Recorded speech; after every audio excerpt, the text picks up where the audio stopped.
Thanks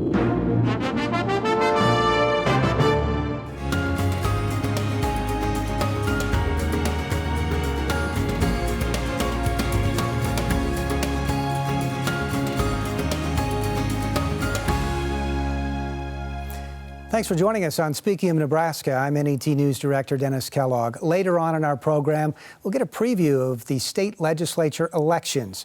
But first, we're joined by University of Nebraska President Ted Carter. President Carter, thank you very much for joining us. Thank you, Dennis. Thanks for having me on. Absolutely. A little bit about your background. You served as superintendent of the U.S. Naval Academy 10 months. You're about 10 months into your term as the 8th president of the University of Nebraska, a system with 51,000 students. And just a couple of months after starting, you found yourself guiding a system that was working its way through one of the most challenging times that it's ever faced in the middle of a pandemic. So let's look at the numbers. On the Lincoln campus, there have been 844 positive cases of COVID since August 12th, with 143 in the last 14 days. The Omaha campus has had 169 cases so far, and at UNK there are 19 active cases.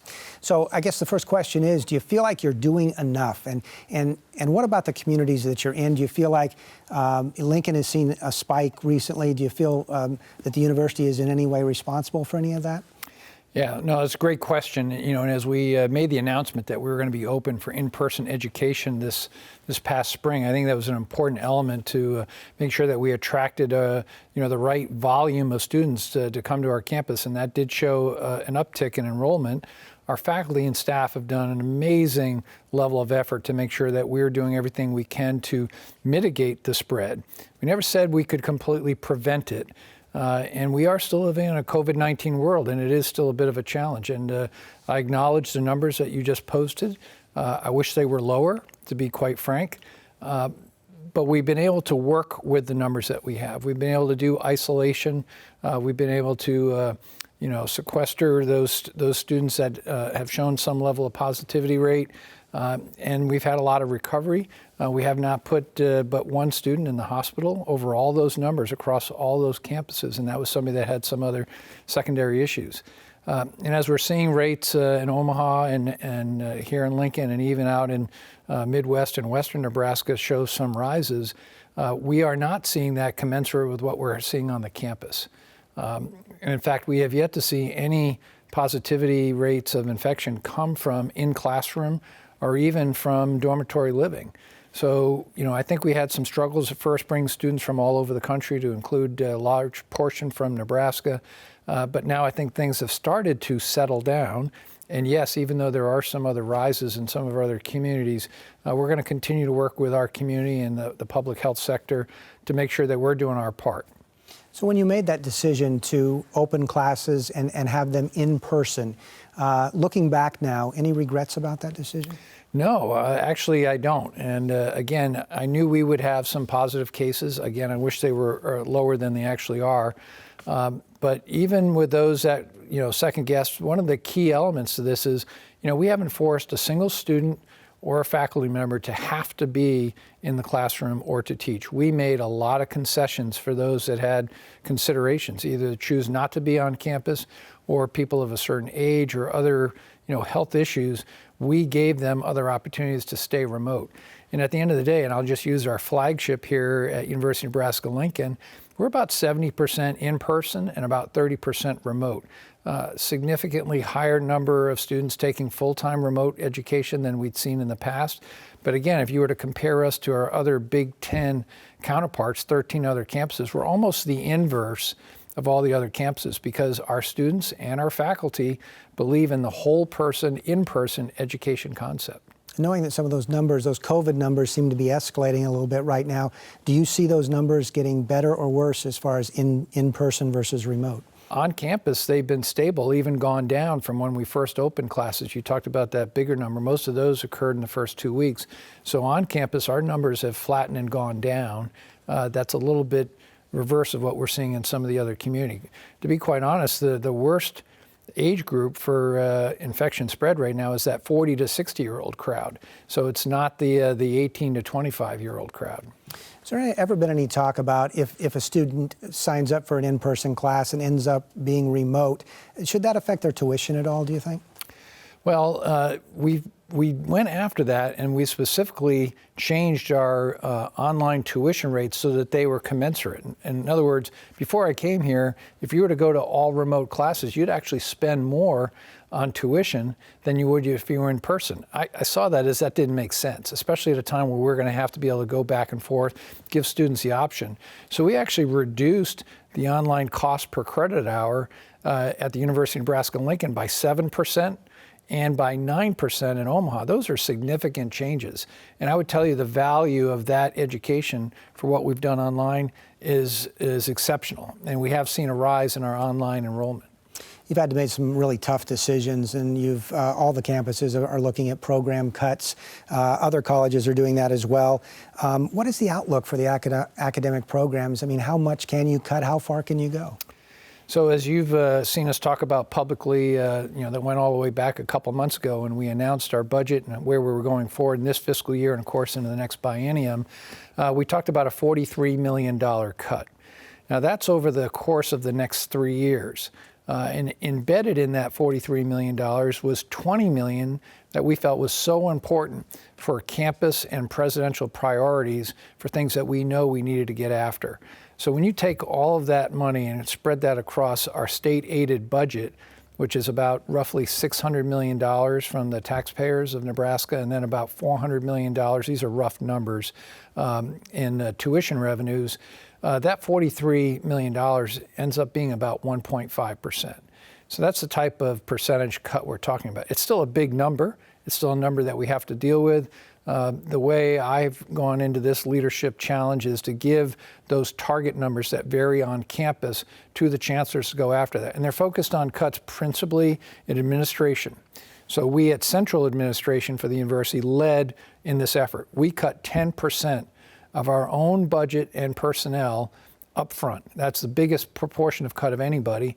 And then we asked the chancellors to go after, through their own processes, where their cuts would be. Again, focus principally on administration, then looking at programs, and then looking at people, trying to get to those at last. And when you started the budgeting process, I mean, you really had no idea where this pandemic was going, so that had to make it very tough to make the budget. And now that you're 7 months or so into the pandemic, what have you learned from that, and how is your budgeting changing based on what you know? That's a great question. You know, most leaders on campuses have been frozen in inaction, waiting for that perfect amount of information to come so that you can get to the final best answer. We knew that we couldn't wait on that. We could not let perfect get in the way of good enough. We made some budget assumptions. Some of that was based on what we thought we would see in enrollment. We knew we'd see a drop in international student enrollment. We thought we'd see a drop in out-of-state enrollment, and we were hoping to just stay flat with in-state enrollment. Well, with some of the programs that we opened up, like Nebraska Promise, the tuition freeze, the fact that we would be open, a review of the academic calendar, we actually reversed that trend. So enrollment was better across the board. So our economic impact is not quite as severe as we thought it would be, but yet we still have this opportunity to take a look at our programs, our people, and our administration to make sure that we're doing the right things for the right reasons. So some of that is still in process. There's still some give and takes on what programs will eventually be cut. There's still some of that discussion going on. Obviously, we don't want to furlough or fire people unnecessarily. So as the budget becomes more clear, we'll get to those hard decisions. So as you go to the legislature and you start talking about state appropriations, I'm guessing because of what you've been through, you're going to want some more money. But of course, everybody else in the state will want the same thing. They'll want more money as well. How do you balance that? What do you say to the legislature to make higher education a priority in Nebraska? Well, I'm thankful for the governor. I'm thankful for that relationship I've established with Governor Ricketts. I'm also very thankful for the relationship I've established with the 49 senators of the unicameral. They have a great perspective on the university. They know how important it is for the state, how, as the university's economy goes, so does sometimes the state economy. We're not as big as agriculture in terms of the overall budget and what it means to state dollars, but we are a significant part.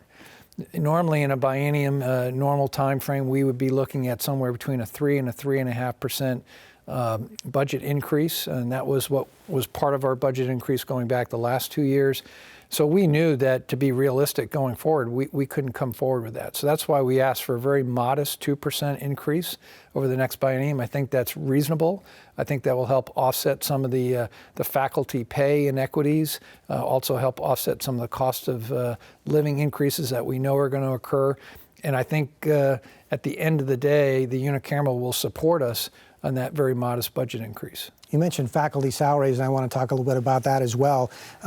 Faculty salaries at UNL underfunded by about 4% when compared to their peers. At UNMC, I think the number is 5% of the pay gap.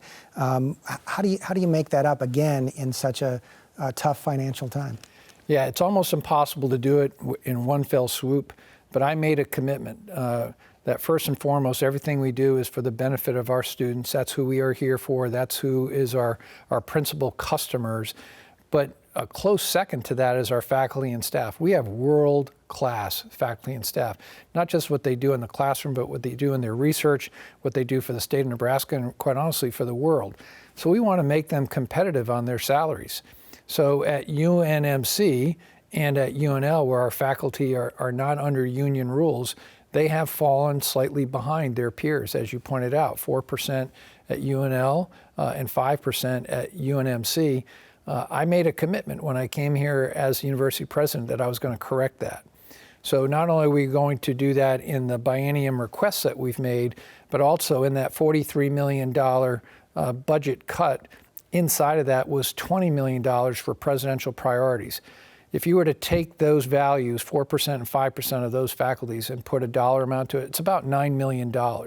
That's part of that $20 million presidential priority. So we are going to get this corrected in the next 3 years.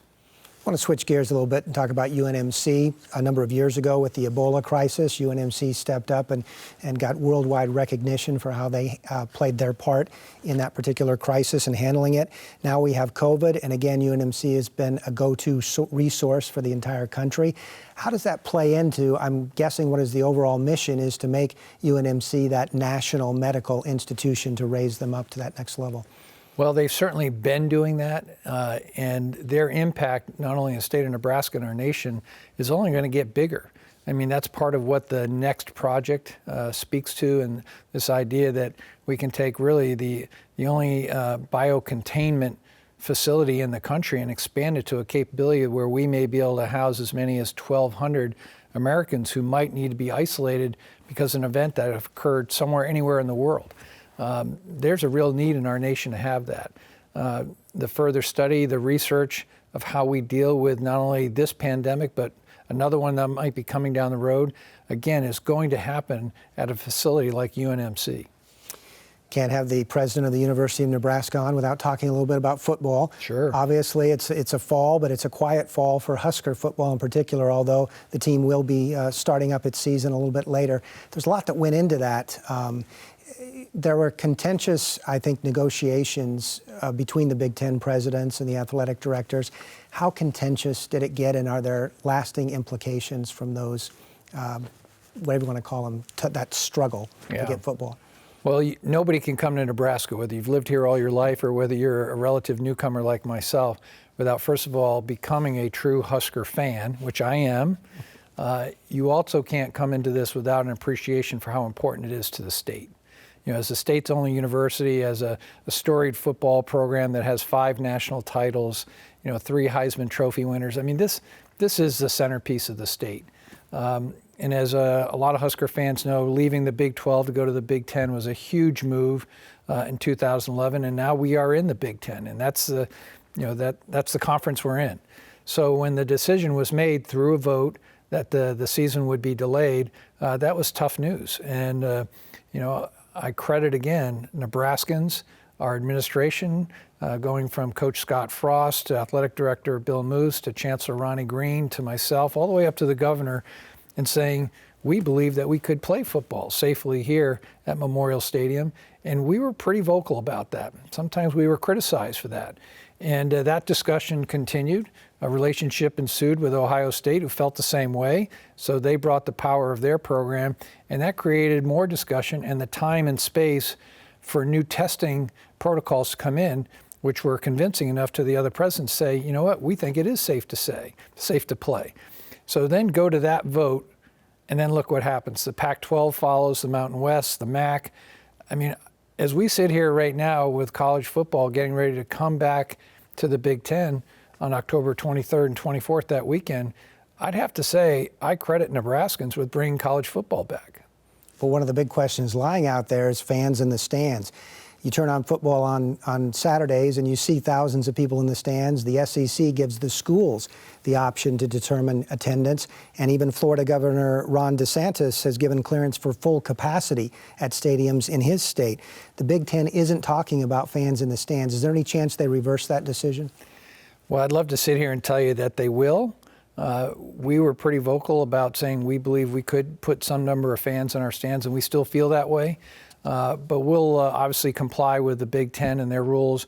We'd like to have that revisited at the right moment. I think infectious rates in various cities and how that plays out will be part of that conversation. As we sit here right now, I would tell you the safest place for Nebraska fans would probably be in Memorial Stadium, because we could control where they sit and, certainly to a large degree how they behave. But the Big Ten made a ruling on that. All the presidents made an agreement that it's better to play football with no fans than not to play football with this idea that we put fans in there. So, we'll continue to try to enter into that dialogue. I haven't given up on it myself. I'm just excited that we're going to have Big Ten football here again and Nebraska football again. And are you still in talks with local health officials in case that does happen? Are you going to be ready to go with that? Absolutely. We're talking with the local officials all the time. Chancellor Ronnie Green intimately involved in that. For now, the best option is to look at what Husker Athletics has come with. There's the most innovative way to put fans in the stands and do the cardboard cutout. And they're going to have sound and fan noise. So I think for the fan experience, certainly watching on TV will still be exceptionally great. I want to talk about minority enrollment. At UNL, it grew 5.6%. What's the plan for growing diversity on campus statewide? And we're seeing some of the students, in particular with social justice issues, speaking out. So what's your plan to address some of their concerns about both diversity and social justice on campuses? Yeah. So Dennis, as we rolled out our 5-year strategy on August 14th, just a little bit over a month and a half ago, if you were to take that 5-year plan and just take it down into 3 parts: affordability, accessibility, and growth. The affordability and the accessibility is really all about making sure that we bring all Nebraskans to our campus. Nobody should be boxed out because they can't afford to come to our campus. And oftentimes this comes towards those who are underrepresented or minorities. The Nebraska Promise was a tremendous success in expanding that affordability and accessibility, and where other campuses across the nation are seeing double-digit percentage reductions in underrepresented minorities coming to the campus. We actually saw growth in every single campus. You highlighted UNL. I'm very excited about this. And with that comes this idea that we have to continue to listen to all the voices that are on our campuses that want to have a voice to talk about this racial friction that is out there, and we should be listening to that. And then we should have something of a bias for action, not just any action, but the right action, so that we can make sure that we are not just inclusive, but we have put all of our programs together to make all of our students successful. And when I say successful, I mean getting through our programs in 4 years with a degree, with the skill sets to become a great citizen and become part of the workforce here in Nebraska. Our time's winding down a little bit, but I want to try to get a couple more questions in. And one of them is about brain drain in rural America and in Nebraska. What responsibilities does the university have to make sure that some of these grads that you're graduating from the University of Nebraska system are remaining in some of these towns in Nebraska? Yeah, I think we have a significant role to play in that. We're the largest producer of undergraduate, graduate, and PhD programs in the state. We produce about 11,000 graduates a year. I'd like to see us grow that by more than 1,000 per year. Programs like the Governor's Scholarship Program that goes after, high skill, high demand, high wage jobs. That's part of that 34,000 job deficit that you talked about. We can find the right fit to fill. And what I mean by that is find the right student with the right skill set to go into some of these job openings. Some of the way to do that is to mechanize the pathways to get into these jobs. This is a discussion that we're having with the corporate elements here in the state of Nebraska to find the right type of internships, the right numbers, and the right fit to fill while these students are in their studies so that they may even have a job offering before they get into their positions. I will tell you, I was just out at Kearney where we cut the ribbon for a new academic building called Discovery Hall. Incredible building.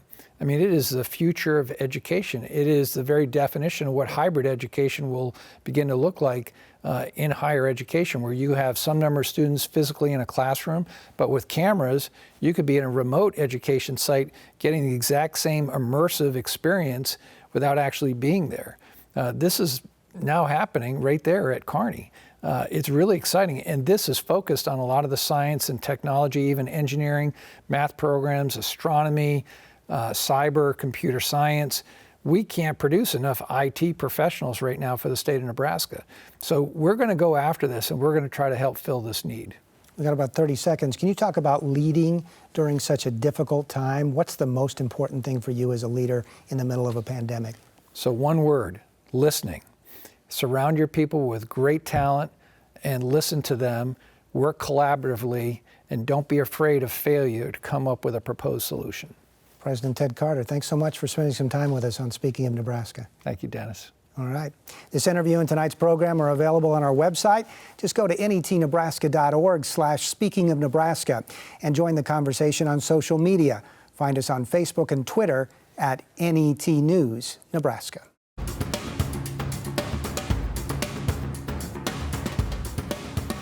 As we approach the November election with so much attention focused on the presidential and congressional races, it's easy to overlook some of the races for offices closer to home that can have a big effect on everyday life. Some of those races are for the Nebraska legislature.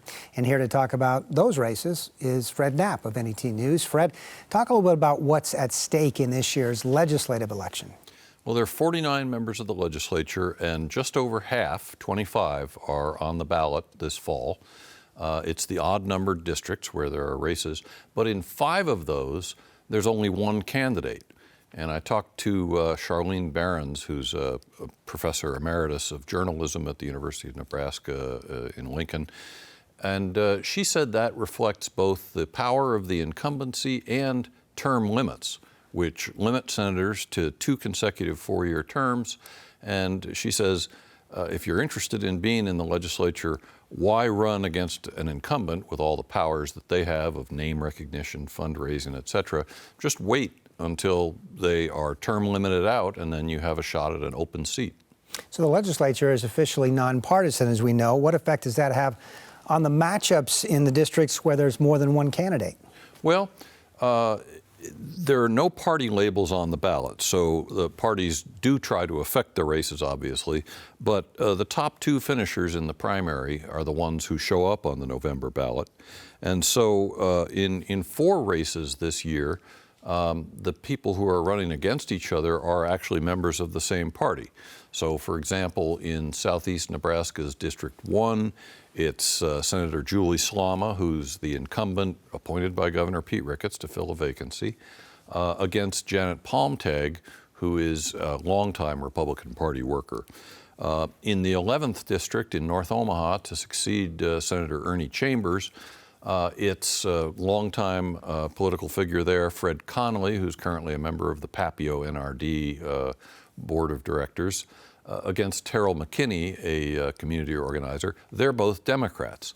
Then you have about 12.5 races around the state that actually do have candidates from different parties opposing each other. And one of the more interesting ones of those is in the suburban Omaha District 49, which also includes Gretna, Millard, where the incumbent is another Ricketts appointee, Senator Andrew LaGrone. He's a Republican, against the challenger, Jen Day, who's a registered Democrat. Day actually finished slightly ahead of LaGrone in the primary, so that's a hard-fought race going on there. So what do you think this all means for the makeup of the next legislature? Well, formally, it has a limited effect. I mean, it's still the case that committee chairs are elected in a secret ballot, so it's not the case that the majority automatically controls the committee chairmanships. Also, individual issues are decided by individual senators. You don't have party whips going around saying this is the way the party orders you to vote. But obviously there are informal mechanisms. The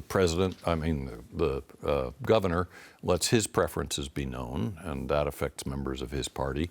There are informal caucuses among members of the minority party too. But while Behrens points out that party registration does have some predictive power, the current party breakdown is 30 registered Republicans, 18 registered Democrats, 1 independent. That's going to change. We don't know how, though. Based on the lineup of the races so far, there will be at least 22 Republicans and 10 Democrats. So 17 of the seats are still up for grabs. And the way that breaks down will have an effect on one of the more partisan exercises that the legislature does every 10 years, which is redistricting, redrawing the lines, both for legislative races and for congressional races for the next 10 years. Fred Knapp, who covers the legislature for NET News. Thank you very much, Fred. Thank you. Well, the election is less than a month away. On Tuesday, November 3rd, you can also request a mail-in ballot before the deadline of October 23rd. Even if you already cast your ballot, you can find comprehensive coverage of the upcoming election at netnebraska.org/campaignconnection2020. You can also find resources and stories from voters across the country from our election coverage partner, America Amplified. That's at americaamplified.org.